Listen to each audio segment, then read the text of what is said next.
আমাদের পূর্ব পাড়ার আতা হ্যাঁ নাকি বিরাট বড় এক নেতা। 2 দিন আগেও মানুষের সামসামি করতো, খাইতো কিল গুতা। এখন হ্যাঁ বাবুগিরি করে ঘুরে বড় বড় কয় কথা। ঘরের মধ্যে ভাত নাই, পিন্দে সিরা খেতা, বালা কিছু কইবার গেলেও লাগিয়া পরে হ্যার জাতা। কার লগে কি কোন লাগবো বুঝে না আগা মাথা। এইটা কি কোনো কথা? যেদিক থেকে বৃষ্টি পড়ে সেদিকে ধরে ছাতা। 36 তারিখের আগে কিছুই আসিল না, 36 তারিখের পরে হ্যাঁ বিরাট পাতি নেতা।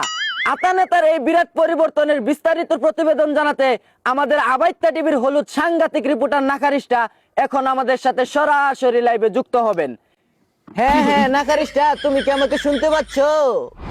হ্যাঁ আকরা মজিবর, আমি আপনাকে শুনতে পাচ্ছি। আপনারা দেখতেই পাচ্ছেন আমার সাথে রয়েছে আতাপাতি নেতা, যে কিনা 36 তারিখের আগে ভাত পাইতো না খাইতে, এখন কাচ্চি খাই প্রতি রাইতে। তার এই বিরাট পরিবর্তন কিভাবে হলো তা এখন আমরা তার কাছ থেকে শুনবো। এই যে মিস্টার আতা, আপনি রাতারাতি কিভাবে হলেন এত বড় নেতা? হই মিয়া কি কও না কও, 17 বছর ধরে ইন্দ্রগাতার থাইকা আন্দোলন করছি। 36 জুলাই দেশ স্বাধীন করে ও নেতাগিরি শুরু করছি, রং মনে হইল না। ও আচ্ছা, আপনি যে আগে ভাত পাইতেন না খাইতে, এখন কাচ্চি খান প্রতি রাইতে, টাকা কই পান? এটা কি দেখছো? এটা সাথে না করলে টেহা পয়সার অভাব পড়ে না। কাচ্চি তোমার ফ্রিতেই খাওয়ায়, লগে টেহাও দিয়া দে। তুমি না মারা তা হানি ইন্টারভিউ নিলা, দাও তোমার টেহা দাও। আর নিতে চাও তো মাথা মস্ত গরম করায়ও না।